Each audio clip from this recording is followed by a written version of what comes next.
Tahukah kalian bahwasannya lebih dari 60% populasi Indonesia adalah seorang pemuda? Saya percaya pemuda di Indonesia memiliki potensi yang sangat luar biasa. Dengan keterampilan, pendidikan, dan juga kolaborasi, kita bisa menjadi SDM berkualitas yang siap menghadapi tantangan masa depan. Saya Gufrotul Evi Lutfiah, anggota Rumah Hiwar Pasca Tafid Angkatan 1. Bersama kita menjadi Indonesia.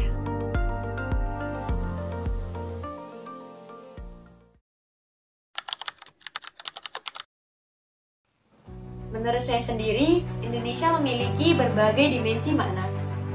Indonesia adalah bangsa yang besar, karena Indonesia lahir dan merdeka dari sebuah perjuangan selama bertahun-tahun hingga lebih dari 3 abad. Negeri ini mengalami pahitnya penderitaan, kolonialisme, rasisme, kerja paksa, dan lain-lain. Kemerdekaan Indonesia tentunya tidak luput dari seluruh elemen, mulai dari tokoh masyarakat hingga rakyat. Semuanya ikut berpartisipasi. Indonesia adalah negeri yang kaya akan budaya, suku, agama, bahasa, dan juga seni yang masih terus eksis sampai sekarang. Bahkan sampai terkenal di kancah internasional.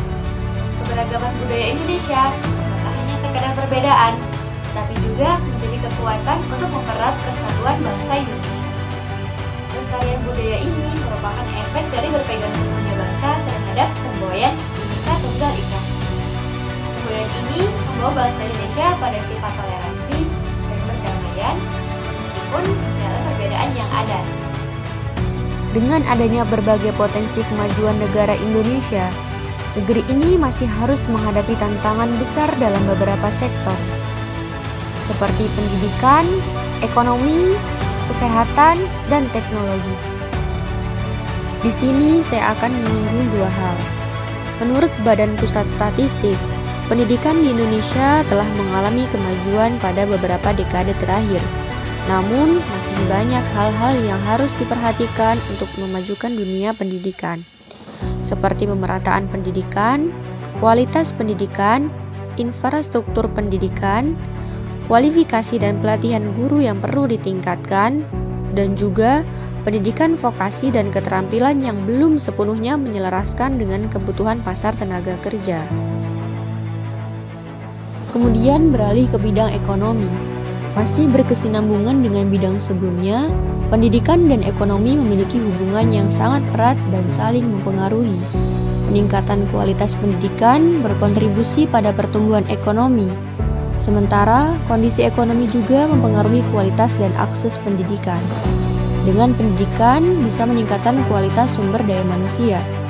Namun, ekonomi di Indonesia pun masih harus menghadapi berbagai macam tantangan. Meskipun telah berkurang, tetapi tetap menjadi tantangan besar.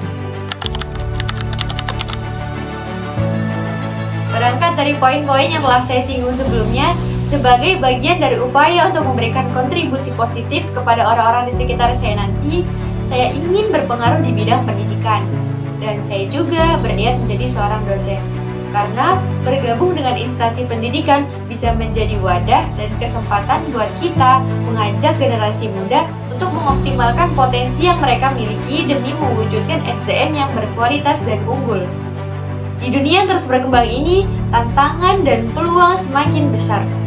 Anak muda memiliki potensi luar biasa untuk menjadi agen perubahan. Dan salah satu kunci untuk itu adalah dengan terus mengembangkan diri. Dengan mengasah keterampilan, meningkatkan pengetahuan, dan beradaptasi dengan teknologi bisa menjadikan anak muda bagian dari SDM yang berkualitas. Selain menggabungkan diri ke instansi pendidikan, tentunya menggabungkan diri kepada masyarakat juga menjadi tujuan saya, dengan mengajarkan dan mengaplikasikan ilmu yang telah saya pelajari. Juga beberapa edukasi tentang pentingnya peran dan dukungan orang tua terhadap berkembangnya potensi anak, agar SDM berkualitas bisa dibina sejak dini oleh orang tuanya. Karena biasanya anak yang akhlaknya baik dan berkualitas itu karena peran dan didikan orang tuanya. Ya, meskipun gak semua. Saat ini ini modal saya masih sangat terbatas. Tapi saya berkomitmen untuk terus menyiapkannya dengan terus mengembangkan ilmu dan juga pengembangan soft skill. Saya yakin langkah-langkah kecil pada hari ini akan membuahkan hasil besar di masa depan.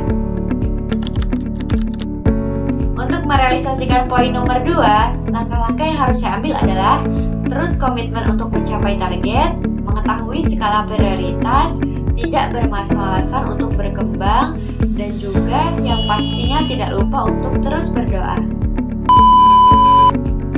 Ayo menjadi bagian dari perubahan demi mewujudkan SDM yang unggul dan berkualitas. Cukup sekian video dari saya. Jangan lupa like, comment, and subscribe.